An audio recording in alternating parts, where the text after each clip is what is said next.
So students, in today's lecture we will study about the Boolean algebra theorems.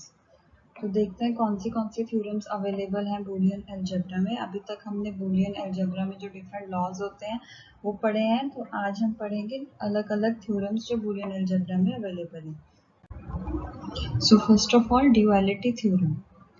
Duality theorem state करती है कि हमारे पास कोई भी अगर बूलियन अलजेब्रिक एक्सप्रेशन है तो उसका ड्यूअल कैसे फाइंड आउट करना है। जो भी और होगा एक्सप्रेशन में उसको हमने एंड से रिप्लेस कर देना है, और जो भी एंड होगा एक्सप्रेशन में उसको हमने और से रिप्लेस कर देना है। मतलब और को हमने एंड से रिप्लेस करना है और एंड को हमने और से रिप्लेस कर देना है। प्लस को हमने डॉट से रिप्लेस कर देना है और डॉट को हमने प्लस से रिप्लेस कर देना है। इसके साथ साथ एक्सप्रेशन में कहीं पे भी 1 होगा तो उसको 0 से रिप्लेस कर देना है, और 0 होगा तो उसको 1 से रिप्लेस कर देना है। फॉर एग्जांपल यहाँ पे एग्जांपल दे रखी है a plus A bar is equal to 1। Complement को हम इस तरह से भी बता सकते हैं और इस तरह से एक छोटा सा ऊपर कॉमा लगा के भी हम बता सकते हैं। तो इसको अगर हमने ड्यूअलिटी इसकी फाइंड आउट करनी है तो ये a as it is plus जो है वो डॉट पे a bar as it is equal to 1 की जगह 0। So this is the dual of expression a plus a bar is equal to 1। तो ये एक्सप्रेशन है, ये इसकी ड्यूअलिटी है। इस तरह हम किसी भी एक्सप्रेशन की ड्यूअलिटी फाइंड आउट कर सकते हैं। तो next is D Morgan's theorem. तो डी मॉर्गन्स की दो थ्योरम है। दिस इज थ्योरम नंबर 1, जो कि क्या बताती है, व्हेनेवर वी हैव 2 और मोर इनपुट वेरिएबल, 2 या 2 से ज़्यादा वेरिएबल्स हैं और उन वेरिएबल्स को हमने एंड कर दिया है और एंड करके फिर हमने उसको निगेट कर दिया, that will be equal to कि हम इंडिविजुअल वेरिएबल्स को कॉम्प्लीमेंट कर दें और फिर हम उसको और कर दें। तो यहाँ पे अगर दो वेरिएबल्स हैं a एंड b, इन दोनों वेरिएबल्स को हमने एंड कर दिया एंड देन उसको नेगेट कर दिया, इट इज़ इक्वल टू कि हम इंडिविजुअल वेरिएबल को कॉम्प्लीमेंट कर दें और फिर उसको और कर दें। So these both are equivalent. तो ये कह रहा है डी मॉर्गन्स थ्योरम नंबर 1। अब डी मॉर्गन्स की जो थ्योरम नंबर 2 है वो क्या बता रही है, व्हेनेवर वी हैव 2 और मोर इनपुट वेरिएबल्स, 2 या 2 से ज़्यादा इनपुट वेरिएबल है और उन वेरिएबल्स को हमने और करके फिर नेगेट कर दिया है, that will be equal to कि हम इंडिविजुअल वेरिएबल को पहले कॉम्प्लीमेंट करें और फिर उसको एंड कर दें। मतलब a और b दो वेरिएबल हैं, इनको हमने और किया और फिर हमने उसको नेगेट कर दिया, इट इज़ इक्वल टू कि हम इंडिविजुअल वेरिएबल को नेगेट करें और फिर उसको एंड कर दें, दिस बोथ आर इक्वल। तो डी मॉर्गन्स की दो थ्योरम हो गई। Next is idempotence theorem. अब आइडेम्पोटेंस थ्योरम क्या कह रही है कि if a Boolean expression is operated with itself, कोई भी बूलियन एक्सप्रेशन को किसी भी वेरिएबल पे हम सेम वेरिएबल पे हम बूलियन एक्सप्रेशन अगर अप्लाई करते हैं तो result of expression will be the original expression. जैसे a है, a कोई एक वेरिएबल है, इसको हमने इसमें हमने और अप्लाई किया और ऑपरेशन अप्लाई किया with the same variable, then it is equivalent to the input expression, जो हमने ओरिजिनल एक्सप्रेशन दिया था उसके इक्वली हो जाएगा। सिमिलरली a पे हमने एंड ऑपरेशन अप्लाई किया on the same variable, then it is equal to a। For example कि अगर हम a की वैल्यू, इसके लिए अगर हम a की वैल्यू पहले 1 रख रहे हैं, 1 और 1 इज इक्वल टू 1 होगा। अब अगर हम a की वैल्यू 0 रख रहे हैं, 0 और 0 इज इक्वल टू 0 होगा। सिमिलरली अगर हम एंड ऑपरेशन की बात करें तो 1 एंड 1 इज इक्वल टू 1 होगा, या फिर 0 एंड 0 इज इक्वल टू 0 होगा। तो ये this is because of idempotence theorem.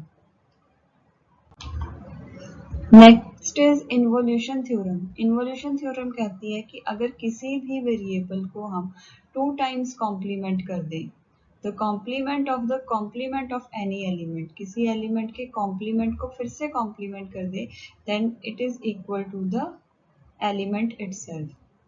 जैसे अगर 1 के कॉम्प्लीमेंट को हम फिर से कॉम्प्लीमेंट कर दें, 1 का कॉम्प्लीमेंट क्या हुआ 0, 0 का कॉम्प्लीमेंट क्या हो गया 1, तो जो एक्चुअल में था एलिमेंट वही हमारा आंसर आ जाएगा। सिमिलरली 0 के कॉम्प्लीमेंट को कॉम्प्लीमेंट करें तो 0 का कॉम्प्लीमेंट इज 1, देन 1 का कॉम्प्लीमेंट इज 0, तो एक्चुअल में जो हमने इनपुट दिया था वही हमें आउटपुट में मिला है।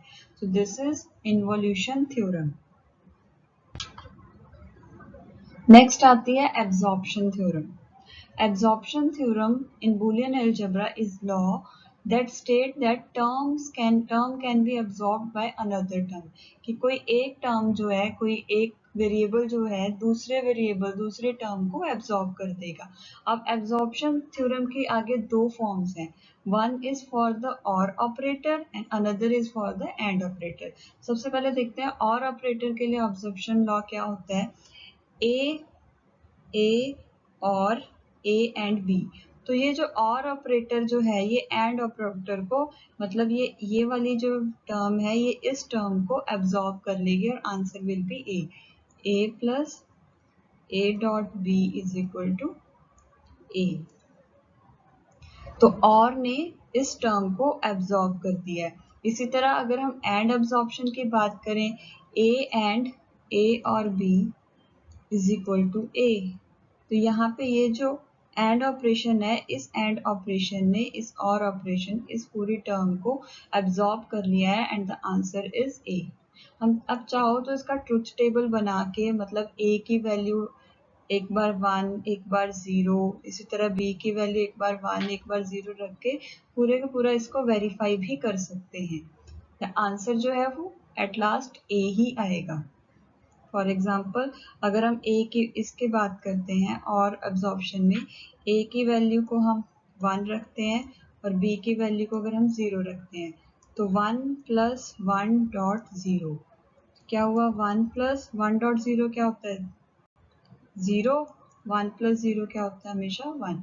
तो ए की वैल्यू थी वही हमारा आंसर आ गया। सिमिलरली हम इसके लिए भी क्रॉस वेरीफाई कर सकते हैं। तो ये है absorption theorem. Next is consensus theorem. Consensus theorem को हम रिडंडेंसी थ्योरम भी कहते हैं और रिडंडेंसी थ्योरम के लिए कुछ कंडीशंस होती हैं। First of all equation must have 3 variables होने चाहिए, ए बी सी या एक्स वाई जेड, कोई भी 3 वेरिएबल्स होने चाहिए। हर वेरिएबल ट्वाइस टाइम रिपीट होना चाहिए, 2 बार तो आना ही चाहिए एक्सप्रेशन में, और कम से कम एटलीस्ट एक वेरिएबल ऐसा होना चाहिए जो कि अपने नॉर्मल फॉर्म में भी है और एक कॉम्प्लीमेंट फॉर्म में भी है, दोनों फॉर्म में एक्सप्रेशन में अवेलेबल है। तो यहाँ पे ये एक्सप्रेशन बन गया है A B plus A bar C plus B C. तो पहले तो हम देखें कि 3 वेरिएबल्स हैं इसमें, ए बी एंड सी, ये 3 वेरिएबल हैं। हर वेरिएबल 2 टाइम्स रिपीट हुआ है, ए की वैल्यू यहाँ पे, बी की वैल्यू यहाँ पे, सी की वैल्यू यहाँ पे, और एक वेरिएबल ऐसा है जो कि कॉम्प्लीमेंटेड फॉर्म में भी है, ए नॉर्मल फॉर्म में भी है और कॉम्प्लीमेंट फॉर्म में भी है। तो उस केस में जो रिजॉल्वेंट बनेगा ए बी और ए बार सी का जो रिजॉल्वेंट या फिर कॉन्सेंसस बनेगा वो बनेगा बी सी। तो बी सी जो है यहाँ पर रिडंडेंट है, इसीलिए इसको रिडंडेंसी थ्योरम भी कहते हैं, ये रिडंडेंट है।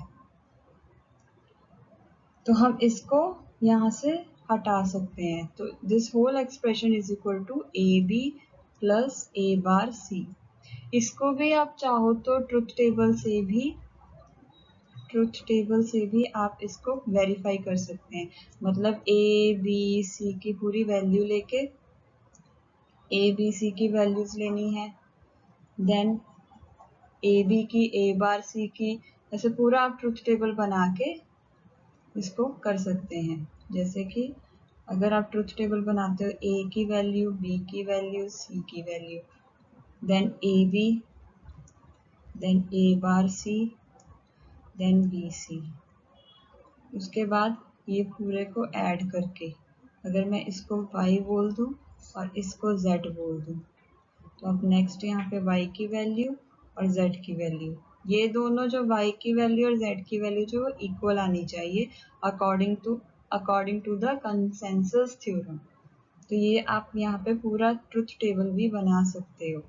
यहाँ पे ABC के 0 0 0 0 0 1, तो जितने भी 8 के 8 कॉम्बिनेशंस हैं, कॉम्बिनेशंस के लिए वैल्यू बना के आप यहाँ पे इसको वेरीफाई कर सकते हो। So this is consensus theorem. तो हमने जितनी भी थ्योरम्स हैं बूलियन अलजेब्रा में वो पढ़ ली हैं।